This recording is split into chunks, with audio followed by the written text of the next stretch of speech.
I'm with Nick Payne just at the end of Visual Camp, and Nick said something at the end about the process of making policy and the process of illustration and design, and that if you could get people together looking at the same page and come on, Nick, you explain it better. What were you saying? Well, I think the story that particularly perked your interest was one around a meeting that I was in with two business associates and friends, I suppose you could call it.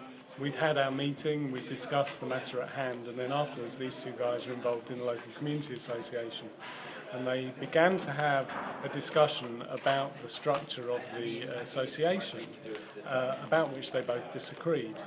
And if you can imagine it, there was a bare desktop, and simply with their fingers they started to map out an organisational chart.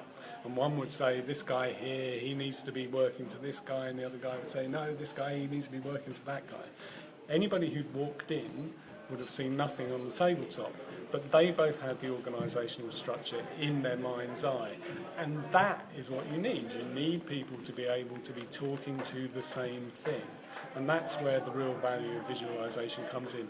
Even if a third party can't actually see it, even if it's to anybody else it's invisible, as long as it's shared by those people who are involved, then that's the critical thing. So it doesn't matter if you can draw, just so long as you can get people on the same page doing something other than talking at each other, then forgetting what they've said. Well, or with a less charitable point of view, not forgetting what they've said, but actually, trying to control a meeting by being a little bit slippery.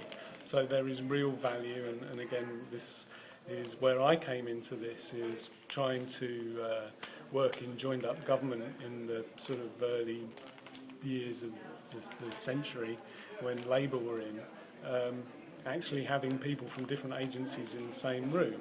And the only thing that I found made any difference was actually making very simple visual records on the whiteboard in the meeting room, where you could actually say, well, hang on a minute, 20 minutes ago you were saying this, and now you're saying that. And having something to point to that everybody could see just held people to account in a way that's saying, I think you said this, or I think you said that, because you had nothing to point to.